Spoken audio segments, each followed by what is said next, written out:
Our first panel is called Champions for Change, Learning from Leaders.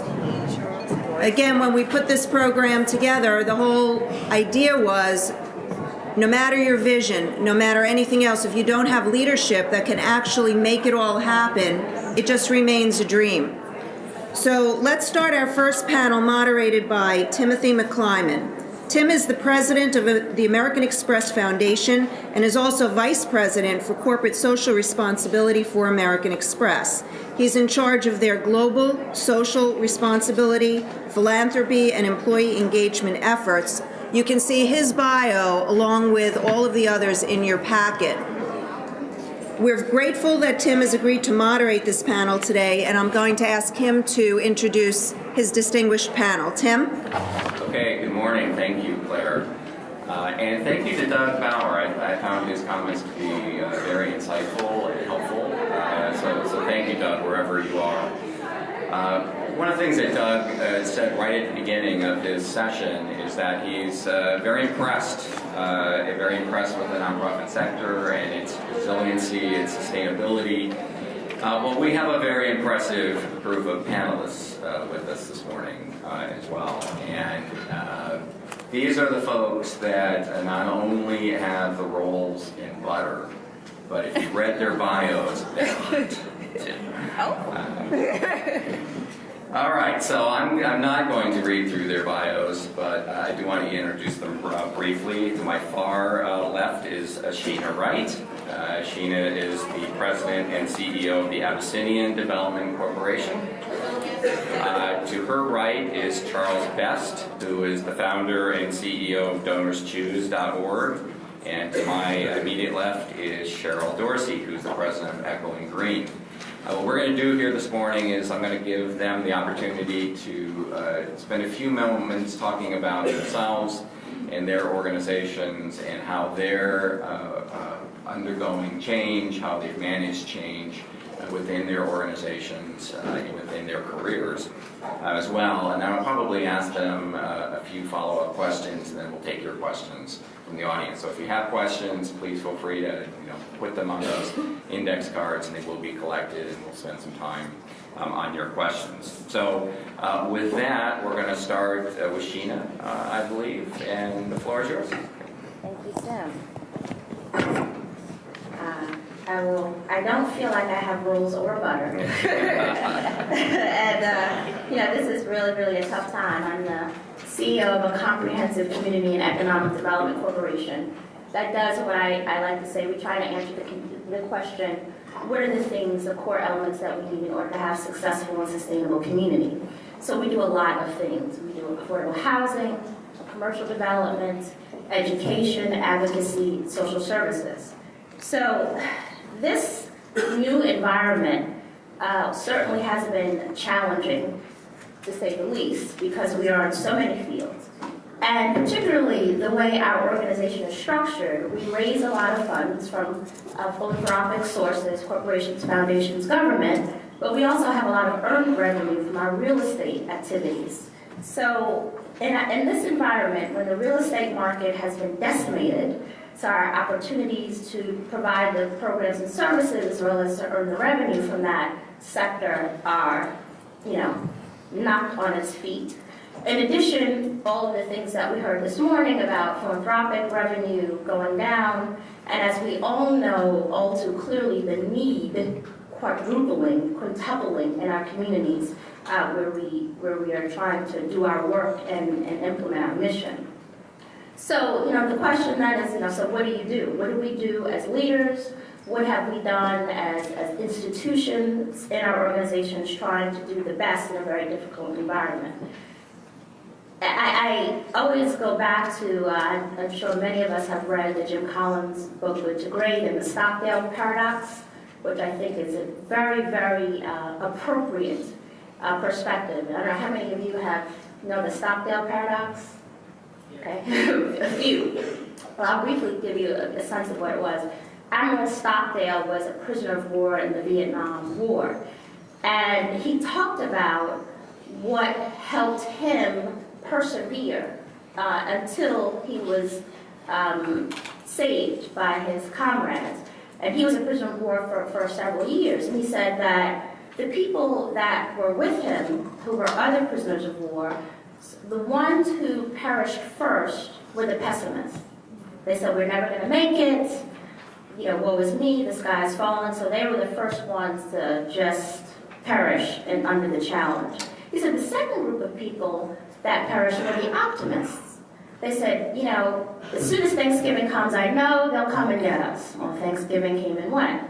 Christmas, Easter, they always had this really rosy outlook and view of how they were going to make it out. And when those things didn't happen, they perished. He said the people that were able to be there standing when the cavalry came were the ones that confronted the brutal facts of their current reality, but still had the faith that they would prevail in the end. And that's a very, very, very difficult place to be, confronting the brutal facts of your current reality, but still holding on to a sense that we're going to make it. And I think that is, important for us as certainly leaders in the nonprofit sector and the philanthropic sector, the brutal facts. I think Doug pointed out a lot of them this morning very, very concretely. And I think what it means for us and what it means for me as a nonprofit leader is that we've done some very specific things. One, understanding the brutal facts.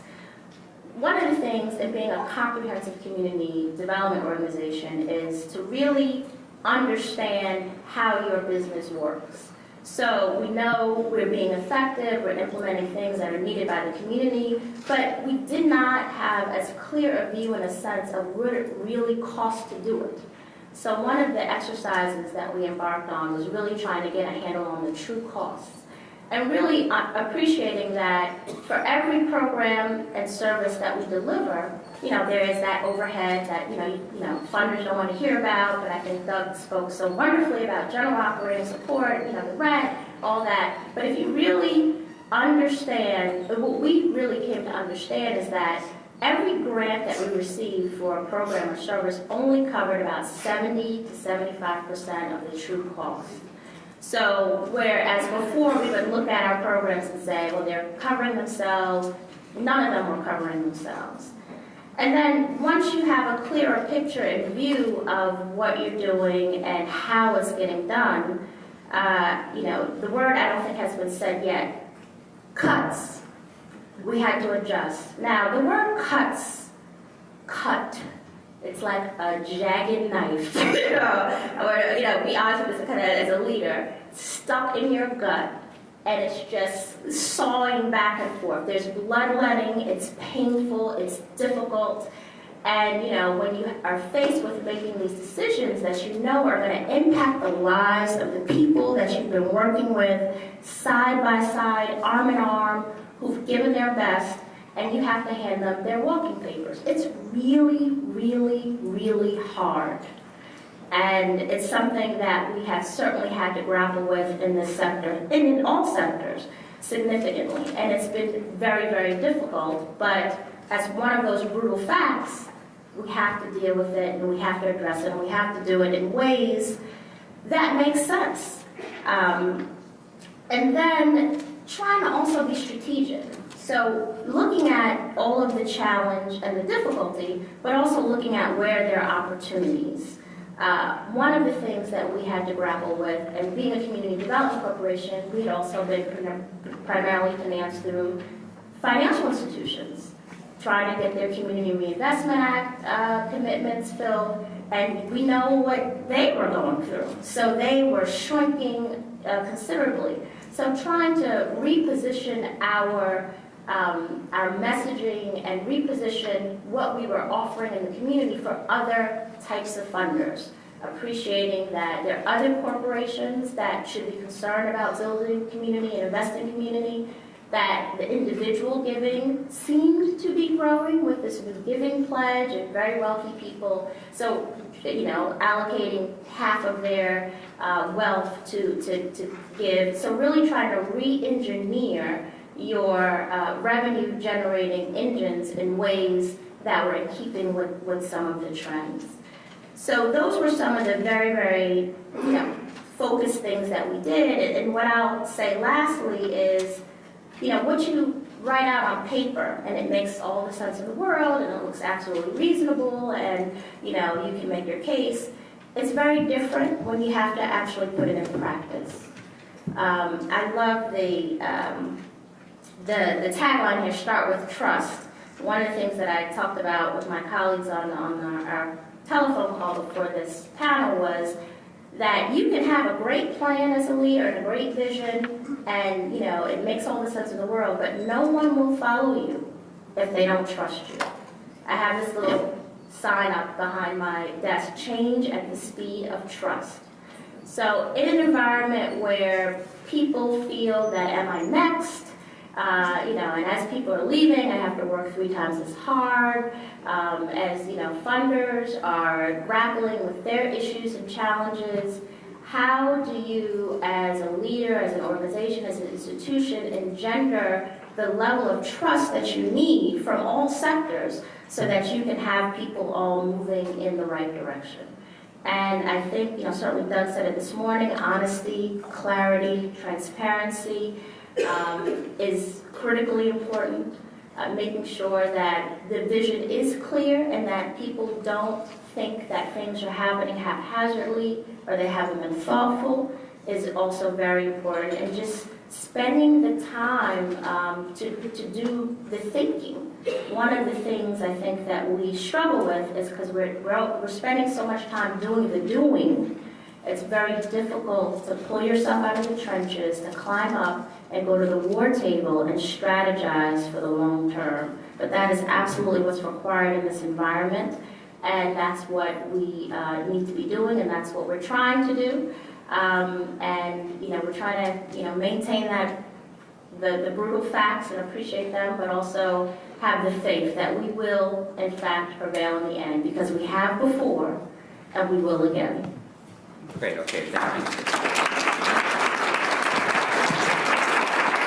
Sheena, just since you've mentioned it here, and also Doug talked about this idea of being clear and honest and transparent, how were you able to do that with your board of directors and your staff? With the board, and I think, going through that true cost model methodology, and also, juxtaposed with your responsibility as a board member is to also bring in revenue, and being very open and honest and clear about what everybody was doing and what they weren't doing, I think was important, certainly for the board, and saying to the board, yes, as leaders of this organization, we have to present a case to make these decisions, but you have to stand with us.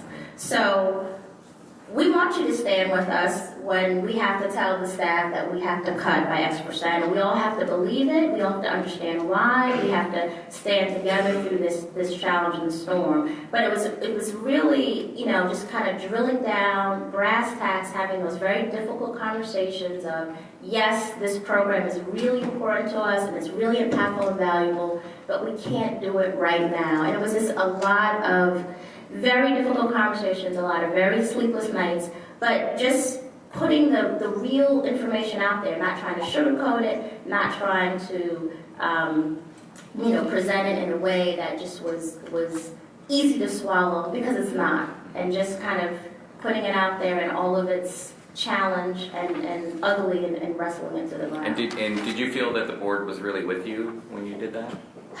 Yes, I think that, and I think then you have to, everybody has to be honest with themselves as well. So some board members might say, this is not what I signed up for. I really prefer to go to the nice event, and this is a really too difficult decision that needs to be made, and maybe, this is not for me, as well as some staff who said, this is really too hard, maybe I should figure out, I should align myself with some other organization.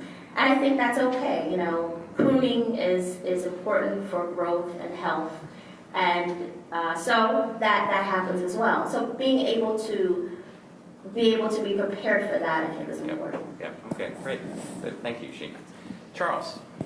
Hey, so just for me to get a sense as to whether I should give the 15-second version or the 60-second version of what DonorsChoose.org is, do you mind raising your hand if you've been on our site? No offense if it's only one or two of you, but if you've been on DonorsChoose.org, okay, awesome. All right, I'll go with the 15-second version, which is that DonorsChoose.org grew out of a high school in the Bronx where I was a history teacher.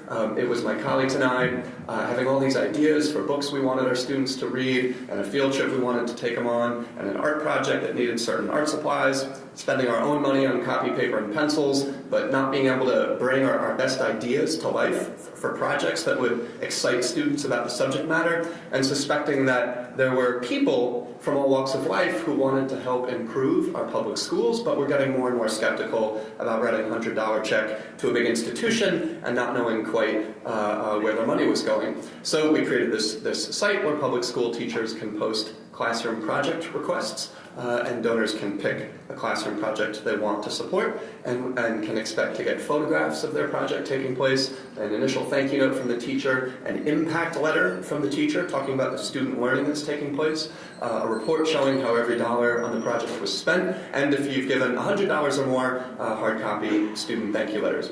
So that was 10 years ago. We operated out of my classroom for our first few years. My students were our primary staff members.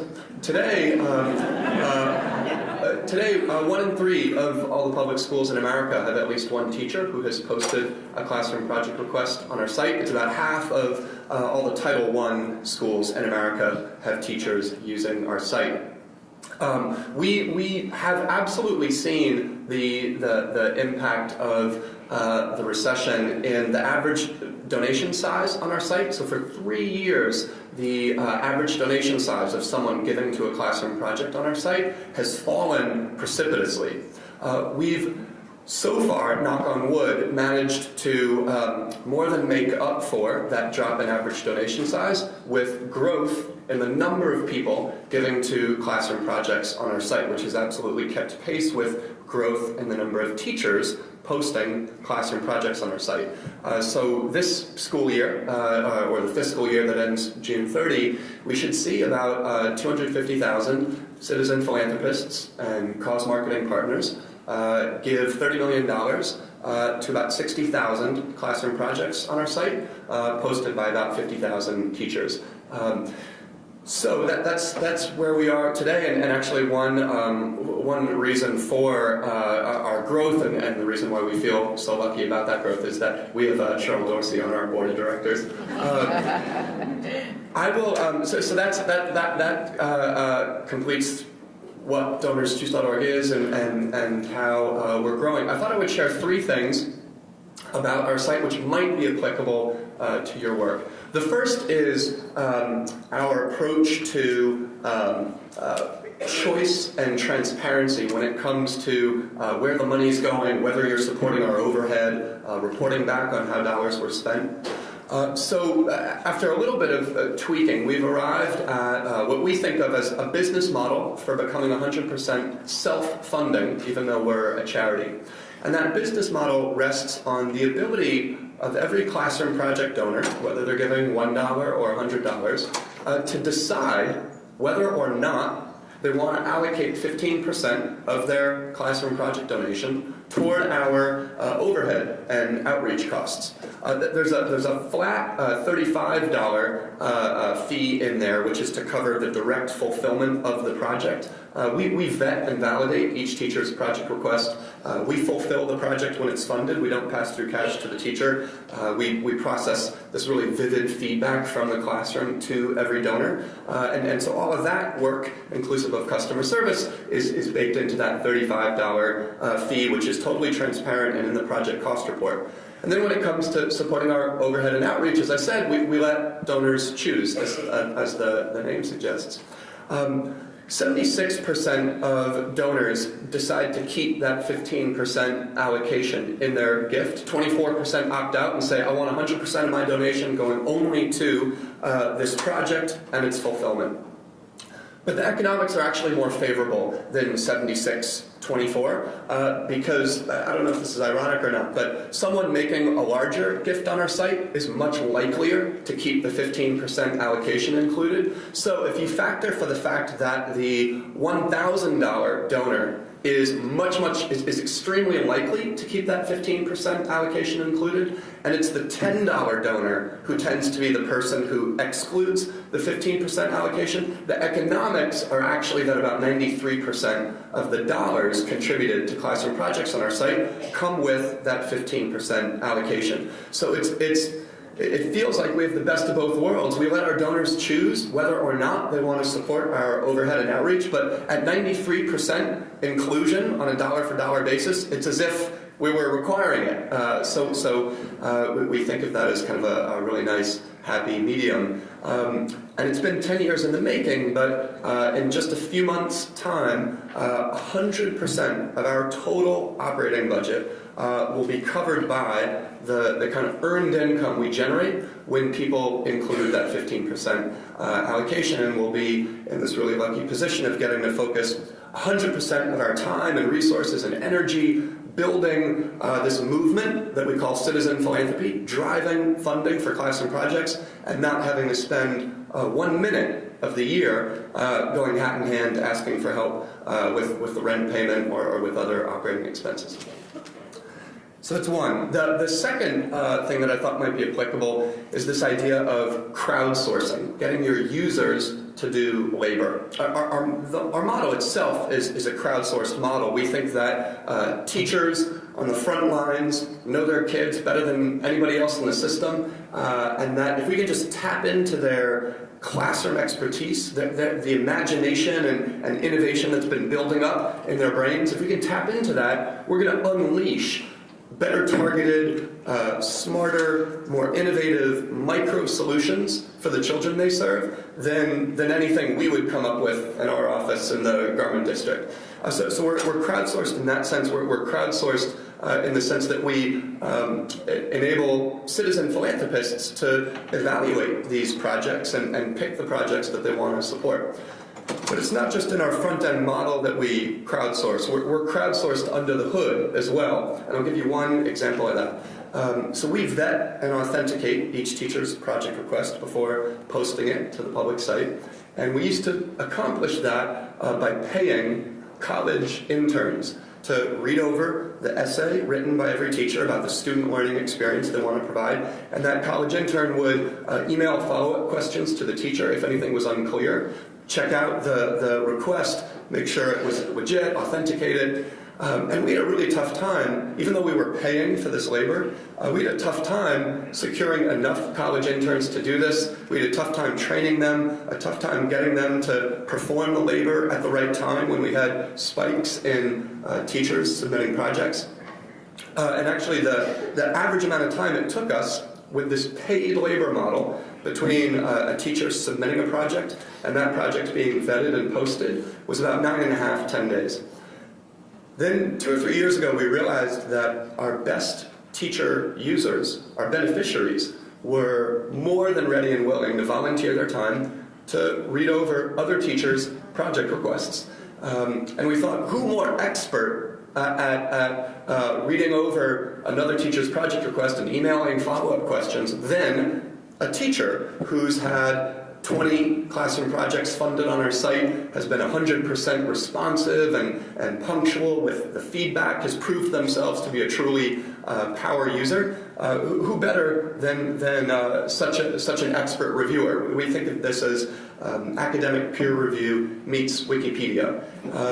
And when we adopted this crowdsourced labor model, which we also compare to Tom Sawyer convincing his friends that whitewashing his fence was this great privilege that they should be excited about and grateful for, the time it took between a teacher submitting a project and that project being posted went from 9.5 days with paid labor to 1.5 calendar days with free labor. So we have one paid staff member, full-time, who oversees hundreds of teacher power users volunteering their time to screen and vet other teachers' project requests. We slashed the cost and the productivity went through the roof. And that one paid staff member is responsible for the individual vetting of what this year, if we have 60,000 funded projects, will be about 100,000 projects over the course of this school year that are being individually vetted and read through and that we send follow-up questions for. So it's just an encouragement to each of you to think about pieces of labor that you perform, parts of your value proposition, which you could crowdsource to your own users, to your own beneficiaries. The third thing I'll mention is the power of storytelling. I think a lot of people, when they hear about our site, or if they hear about Kiva or Kickstarter or Global Giving or Modest Needs, they think, well, that's obviously a really sweet donation model for the donor, but I run an after-school tutoring program. I'm hardly able to take my after-school tutoring program and chop it up into 2,000 different micro projects for donors to choose from. So how is this really relevant to me? And I think that one reason why I think we're tapping into a vein, a real donor desire, is not exclusively because there are 25,000 projects on our site that donors can pick between, but because we're a place where donors can find stories, and we enable a donor to see themselves in the cause that they're giving to. And that can be accomplished even without a micro-giving, thousands of projects model.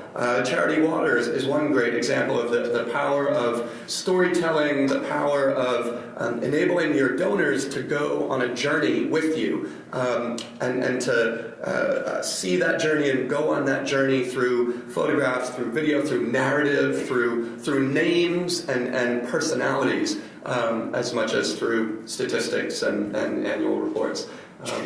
So those are the three things which we hope are relevant to the folks in the room. Great, thank you, Charles. Just a couple of follow-up questions. How many staff people do you have? You mentioned the one that deals with the teachers. 53 full-time. 53 full-time, and your annual budget is? About $6 million. Great. $6 million. Sorry. And how many of the teachers that are volunteering their time reviewing the proposals, how many of those? I think we have about 300.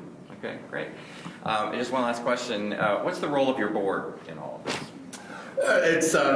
We have a board where it's 15 board members, so that board operates as an executive committee of the whole, which is to say that our board, we don't have board members who are just responsible for scoring tables at the gala. In fact, we have no gala event.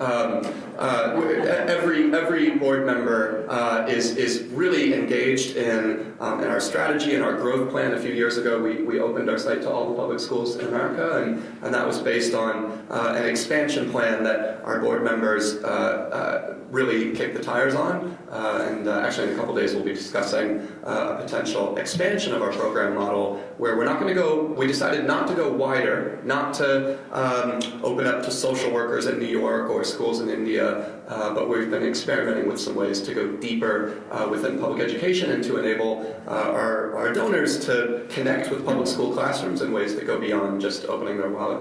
Great, good. Thank you very much. Again, I encourage you, if you have questions, to write them down on those index cards, and we'll collect them.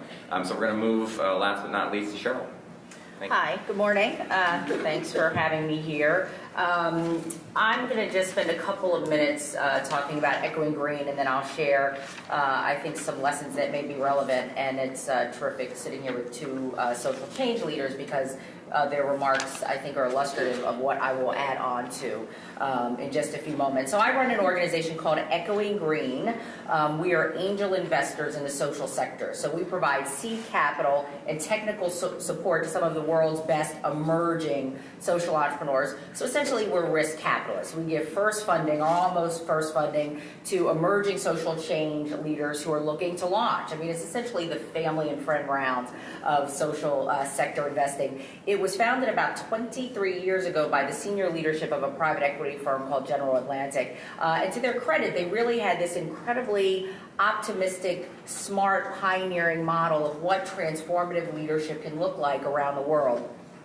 We do our work through a really cool, fun, global social business plan competition. Once a year, we put out a call anywhere and everywhere saying, if you've got a great idea for social change, send it to us. And normally we get about 1,000 of these social business plans from about 70 countries around the world. This year we actually got close to 3,000 from 122 countries. Give you a sense of the global nature and the momentum behind social innovation and citizen involvement in taking on and hopefully solving some of the toughest problems of the day. And I would say we've been at it for 23 years and we're pretty darn good at picking and spotting this particular type of social change and transformative leadership. Echoing Green was an early stage funder of groups like Teach for America, Public Allies, City Year, early funders who ride the subways like Freelancers Union Working Today, the Portable Benefits Association, SKS Microfinance, the fastest growing microcredit institution in the world, the second to go public on the capital markets around the world, Seed School, the nation's first urban boarding public school. So we've got sort of a sense of the alchemy, both the art and the science of how you identify talent applied to taking on tough social problems. So in the past couple of decades, we've invested in about 500 of these social change leaders working in over 40 countries around the world. And let me just share a couple of high-level lessons, again, which I think Sheena and Charles illustrated beautifully about this particular brand of leadership. You know, it's so interesting. I've been running Echoing Green now for the past 10 years. About 20 years ago, Echoing Green gave me seed capital to start a mobile health unit in inner city Boston when I was a graduate student, and it was a really transformative experience for me. But looking at sort of the social change leaders of my day and the social change leaders we are funding today, it's really interesting to see the evolution of how young people are thinking about leadership. There's a real blurring of sector boundaries with these millennials. So sort of the distinctions that my generation typically made between the private sector, the not-for-profit sector, and the public sector, those boundaries have been blurred. You're seeing young people who, through the course of their careers, are going to porously move back and forth between all sectors. You know, it's no accident, and I find it quite interesting that the most popular conference on Harvard Business School's campus is now the Social Enterprise Conference. In about 3 weeks, over 1,000 young people from all around the country are going to convene on Harvard's campus to talk about social innovation and solving social problems. So I think that's one thing. The second thing about this blurring of sector boundaries is how we are starting to think about the capital markets differently. Prior to 2007, Echoing Green, you know, when you look back at our portfolio, we can find maybe one for-profit social business that we help seed, one. And that's, you know, we've done all the digging, we've looked as hard as we can look, can't find anything. Since 2007, literally a third of the business plans we are receiving are either proposing for-profit businesses, B corporations, L3Cs, or some form of hybrid entity. Charles is a great example of that, as is Sheena, this new type of social business leader that's looking at leveraging the capital markets differently. So I think that's a very interesting phenomenon. I will say the second thing that we are increasingly seeing is this notion of focusing deeply on accountability and performance metrics. Again, you illustrated that beautifully, where you sort of talked about winnowing down that time from, you know, getting a project, you know, in the door, getting results out to the donor. The financial and organizational dashboards that we get from Charles and Donors Choose as a board member, it's just staggering. It is run like a business. The level of business acumen and insight is extraordinary, and there's a real focus on being accountable to the vision and the plan that you put forward as a social business. So I think that's really important to note, and that's one of the founding principles of venture philanthropy that has invested a lot of money in groups like Donors Choose and other social innovators. And then I think this last point about leverage and why, especially in these very difficult times, leverage becomes such a key strategic choice for all of us in this time of diminished resources and sort of maybe a deficit-based approach to how we think about our work. I think we can sort of explode that sort of tamping down on innovation and tamping down on innovation and experimentation if we think about leverage. I already talked about how people are starting to leverage the capital markets to bring new streams of capital and new financial instruments to bear against social problems, but I think there are other examples of leverage. Collaboration and partnership. I mean, when you start to think about your work as leaders, it's not about running a particular organization, but being part of a larger social movement or part of a larger cause of which you are one component. It really becomes very important to think about who are the other players, how do you orchestrate a larger group to get at the change you are trying to see. One of my favorite books, you mentioned Jim Collins, sort of the social sector equivalent of that was the book Forces for Good, written by two Equine Green alums, Leslie Crutchfield and Heather McLeod-Brandt, that took the Collins methodology and said, how do we apply it to looking at high-performance not-for-profit organizations? And one of the practices that was really highly correlated with these high-performing not-for-profits was how do you think about yourself in concert with other organizations? Because again, we're each too small to ever tackle the problem alone. So a movement-building approach to taking on these social problems, I think, is absolutely critical. And then I think I'm going to end with this notion of sort of how do you all personally think about yourselves as leaders? Sort of love, after the last election, Doris Kearns Goodwin, the presidential historian, was all over the network sort of talking about leadership from the time of Lincoln forward. And she really talked about the magic of leadership in part being not about what the leader is doing with their particular institution, but the influence the leader had on how he or she inspired each of us to walk through the world slightly differently. So the example of you as a leader making others inspired, motivated to act differently, to innovate more, it cannot be discounted, especially in these times where we've got less financial capital, but boy, do you have social capital that you can dispense to inspire others. And I'll do, I spend a lot of time driving up and down the turnpike, so TED Talks have become a great friend of mine on my iPhone. And I was listening to one the other day that I thought was really interesting. And again, they're 18 minutes, so we all have 18 minutes that we can spend listening to some of these. And there was a guy, Simon Sinek, an author, who did a talk called How Great Leaders Inspire. And it's worth taking a listen to and a look at, because he talks about leadership is not about telling people what your organization does or how your organization does it. It's about why you do it. Again, it's how do you bring other champions to your cause? How do you inspire others to be involved? And one of the best parts of the talk is where he says, it was no accident that Dr. King's speech was called I Have a Dream as opposed to I Have a Plan. It is about the vision, about the why, and how we can collect additional social capital to help us through these trying times. So I think I'll stop there. Great, thank you very much. I'm curious, just because most of the people in the audience here, I think, are from existing nonprofit organizations.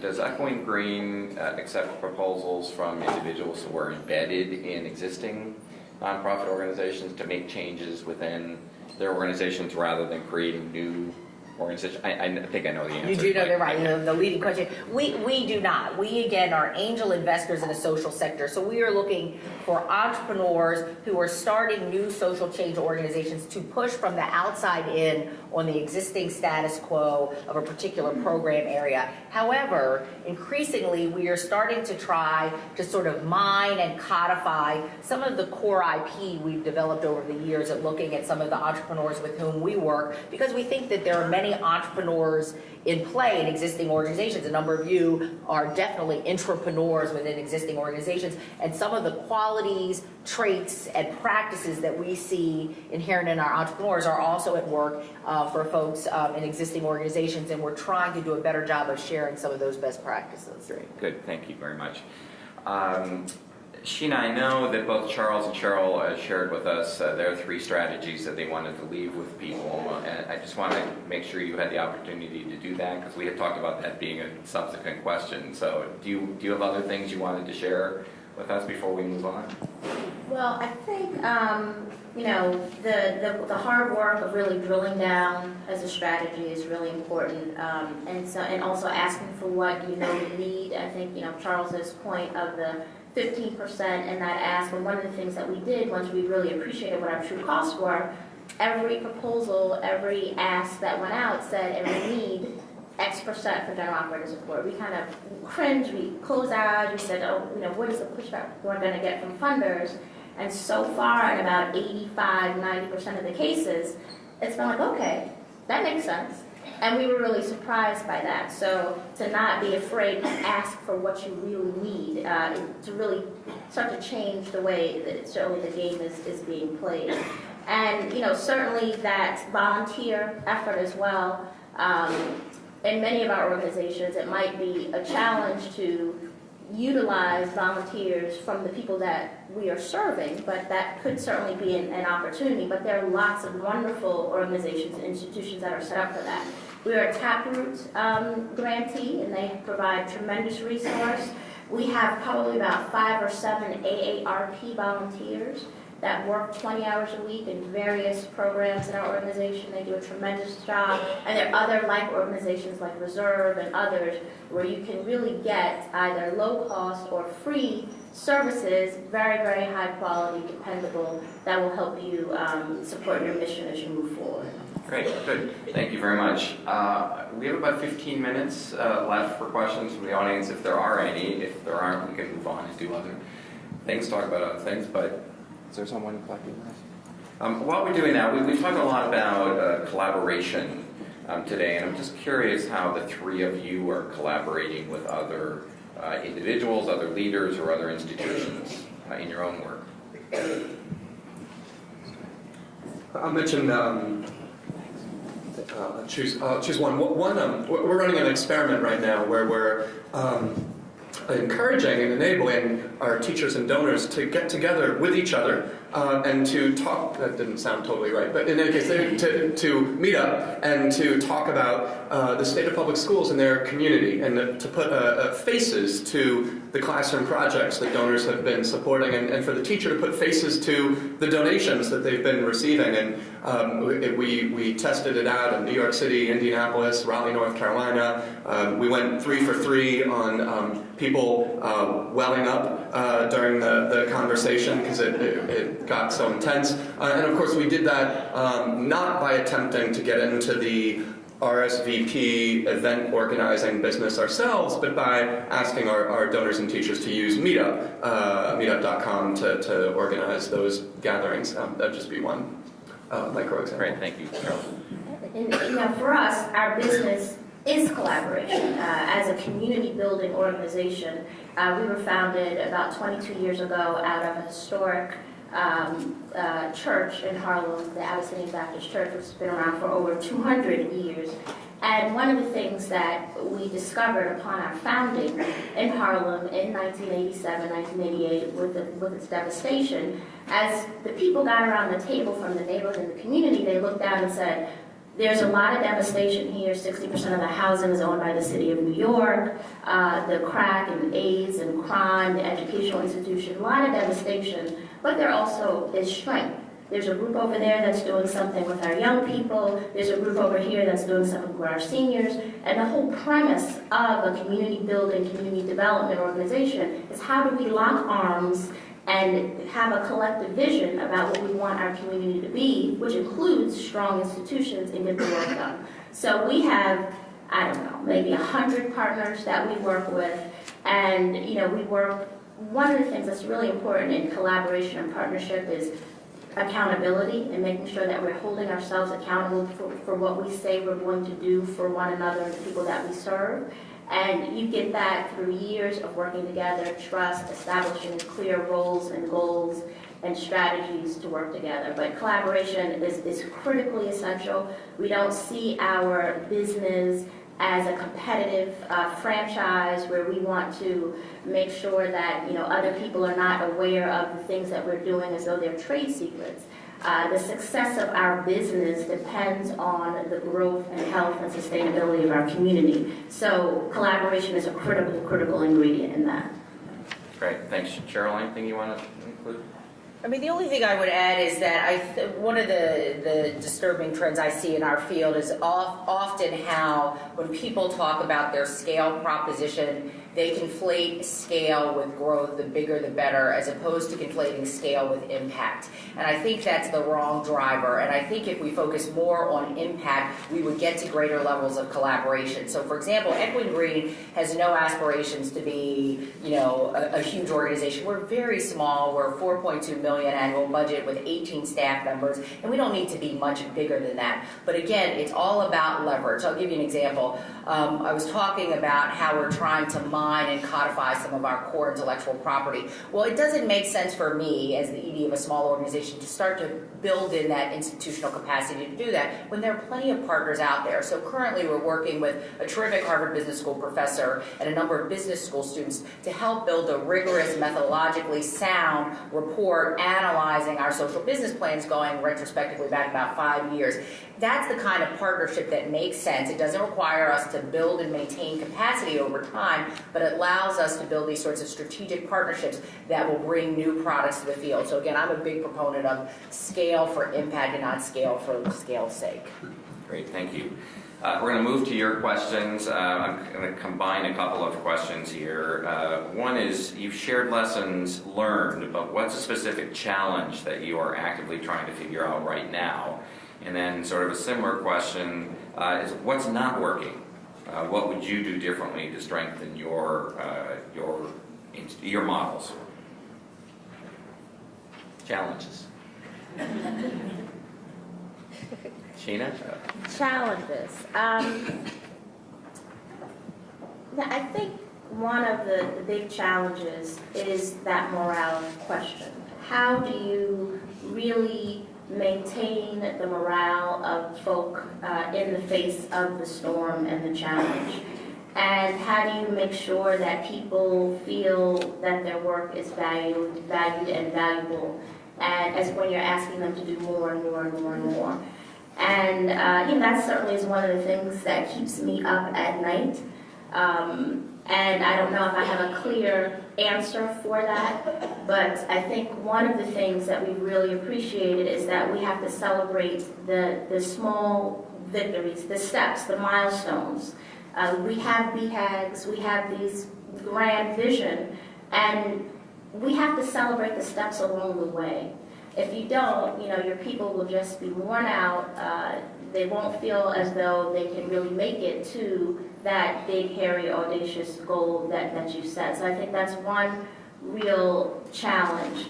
And I think another one is, certainly as a leader, not letting yourself be just kind of blown away by the uncertainty, the change, the challenge, kind of standing your ground on certain things. Because it's not easy, but you can get into a position in a situation where you just feel battered, like, oh, and then this is the next challenge, this is the next challenge.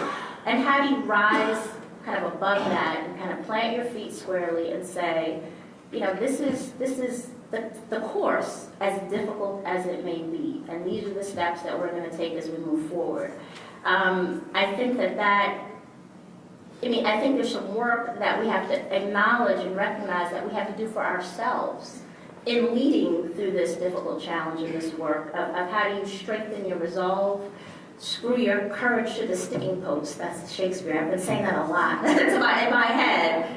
And I think that those are some things that are really hard, but certainly trying to wrestle through. Great. What keeps me up at night is the fact that even though we're posting a really exciting growth rate, so for example, we're seeing an 83% year-over-year increase in the number of people getting the classroom projects on our site, a good chunk of that growth rate sits on non-recurring events. So for example, last fall, Stephen Colbert's fans decided that the way to persuade Colbert and Jon Stewart to do that rally in Washington, D.C., when they were still just kind of thinking about it, would be to bum rush DonorsChoose.org and fund hundreds and hundreds and hundreds of classroom projects. Stephen Colbert's on our board of directors, and so his fans knew that might be the way to get at him and force his hand and commit to do that rally in D.C.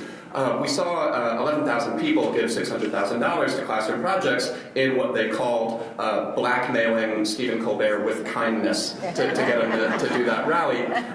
That's not going to happen again next year. And in fact, those 11,000 donors, their primary loyalty is not to DonorsChoose.org, the institution. It's to the social network they were using, Reddit. It's to Stephen Colbert, and getting them to become ongoing repeat donors is a really tall order for us. And I'll be thrilled if 10% of those folks become repeat givers. Speaking of that repeat giving rate, only roughly 20% of the donors we acquire in a given year will be giving again in subsequent years. So you can think of that as a 20% repeat giving rate, which doesn't feel as sustainable as we want it to be. There's a funky term that people in the web world are starting to use called your virality coefficient, and that's a super unnecessarily fancy term for the number of new users that an average user acquires for you.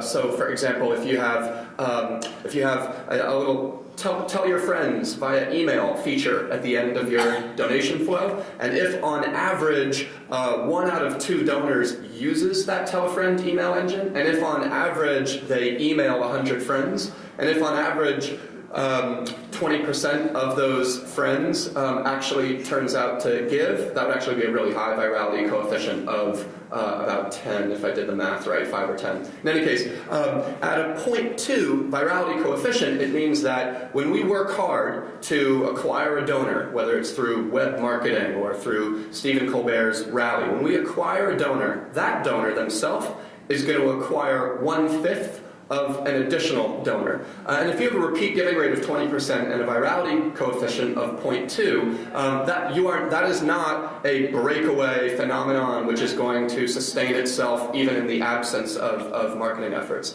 And that's not, it's really difficult. Any outfit that hits a virality coefficient of even 1 immediately is immediately an explosion, because if you acquire more than 1 donor for every 1 user you acquire, and then of course that donor is going to acquire, so a virality coefficient of 1 has been achieved by only like Facebook, Hotmail, and a few other groups out there. But nevertheless, it's just to say that there's nothing inherent in our growth, and that keeps me awake at night. Good, thank you.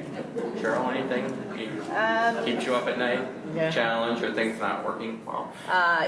Again, I suspect this is true for all of us. 2 things, sort of this the mining for talent. I mean, we all are in the business of trying to find, both financial capital and human capital. And for, I think, increasingly more and more of us, we all struggle to raise our money. But you could, if backed into a corner, we might admit that, in fact, the human capital is the rate limiting step for many of us to do our best work. So I think one of the lessons we've learned, because we actually are growing, we've grown by about 43% in terms of our human capital in the past year, that you always have to be on the hunt for talent. This isn't an HR function that happens periodically when you need to staff up. It should be a part of all of our jobs every day to look for talent that may be useful tomorrow or next year or 5 years from now. So I think that's one lesson I've learned. Also, since July of 2010, we've been out without our VP of development.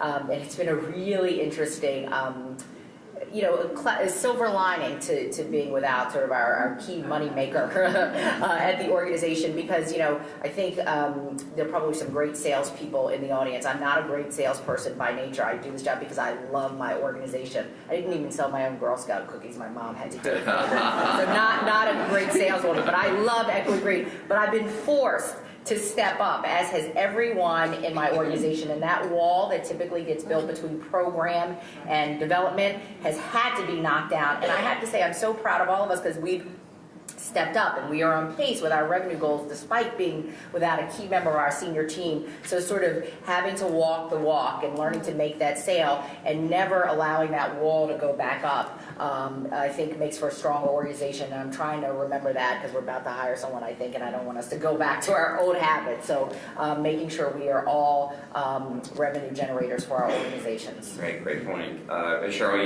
you just spoke to a couple of the questions that audience members raised, which was about attracting and retaining talent. How do you attract and retain strong, talented people, particularly in this time of budget cuts or not having growth with your organization. Is that anything that either of you would like to speak to as well? Super quickly, just that we hustle to recruit awesome people with the same persistence and shamelessness and ingenuity that we bring to bear when we're trying to score a big grant. Hustle and shameless, I like that. Absolutely. I mean, it is probably, our mission is important, but making sure that you have the right people in the right seats to do it is supremely important. So making sure that we are absolutely focused on that is critical to our success. If you don't have the right people, it's not going to get done. Great, thanks. How do you partner with organizations that feel that they can do the work by themselves? Say that one more time. How do you partner with organizations that feel that they can do the work by themselves? Organizations that are not interested in collaborating, in other words. How do you partner with them? How do you work with them, or do you ignore them and move on? I think you try. You knock on the door, and if they refuse to answer, you can lead a horse to water, can't make them drink, type of thing. And if you feel like you have to force a partnership, it's not going to be a genuine partnership. They're not going to bring their best to bear, and you're going to spend a lot of time trying to convince them of why they should be collaborating with you. So sometimes you have to cut your losses and keep it moving. Yeah. Good. Sheena, so you guys. Yeah, okay. I'm going to go back to the issue of people in existing nonprofit organizations because this audience member says that you've been speaking about innovative social change. If you're a director of an existing, long-standing nonprofit organization, how do you suggest melding this kind of new thinking with a 35 or 50-year-old organization? How do you bring that new thinking or new leadership to bear in an existing organization? I mean, I'll make a couple of points. I think, so again, I'm sort of an anti-institutionalist. It's sort of why I do the work that I do. But in part, I feel that way because I think the status quo uses shame and fear as two of the most powerful cudgels to tamp down on innovation within existing organization across society. I mean, again, most of us never take the leap because of the fear and shame of what might happen if we do. So the notion of sort of just taking the leap and all of us being more open to and more willing to talk about the failure, I think could break a logjam on a lot of the stuff. Just being able to put yourself out there and say, I fell hard, now what can we learn from it? So I think sort of breaking the silence around that would go a long way to opening up innovation outside of existing organizations, but also within organizations. And then I think something I mentioned earlier, sort of the locus of control and locus of accountability. We all have sort of lines of business or lines of authority, even within existing organizations, and making people own it. You own it. You are accountable for it. And then just getting out of the way and letting people sort of innovate with that line of business, tangentially with other staff members within that organization. I think there are lots of change management strategies for intrapreneurs that could be brought to bear. And then again, sort of, not being afraid to sort of walk through it. So again, that's my therapeutic mumbo jumbo. But I really do believe this notion of just sort of stepping up and walking through the fear can go a really long way. Great, thank you. Sheena? And I think I would add to that, my background, Cheryl talked about people who've, kind of gone through various sectors. I'm a recovering lawyer, corporate lawyer, did M&A, did private equity before coming to work in the, how are you, recovering lawyer? That's bad, but to work in this field. And I think certainly being open to non-traditional voices in the field of service is important and valuable, whether it's on your staff, on your board, and really, listening, giving those voices an equal seat at the table, I think also helps to spur certainly innovation as well. Yeah, great.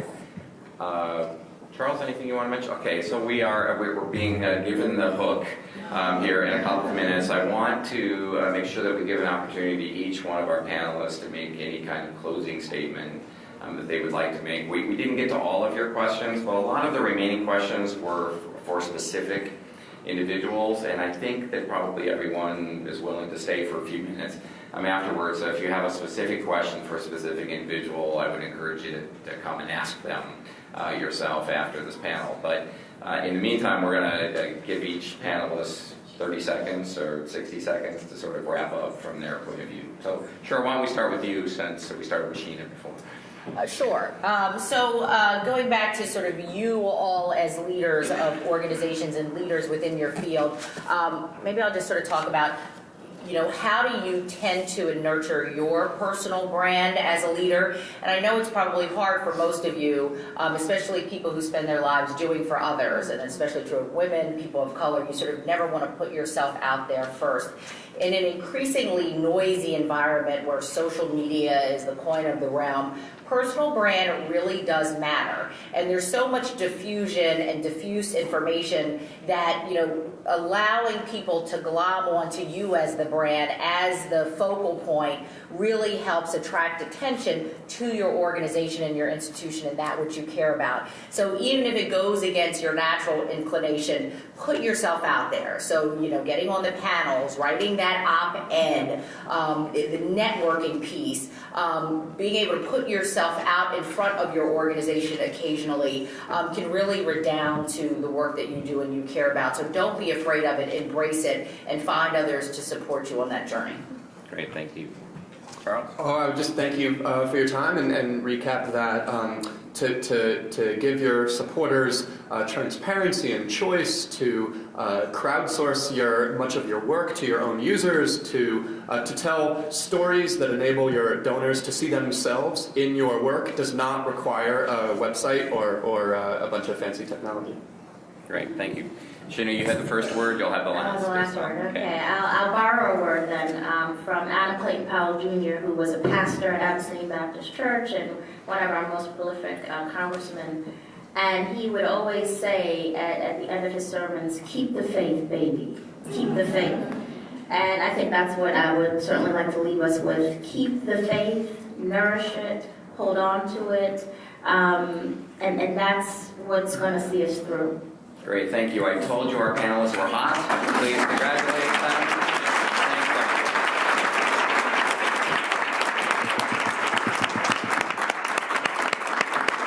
Thank you, Tim. Thank you, all of you. That was a great conversation, and one that I'm sure will continue. Let's give our panelists another great round of applause.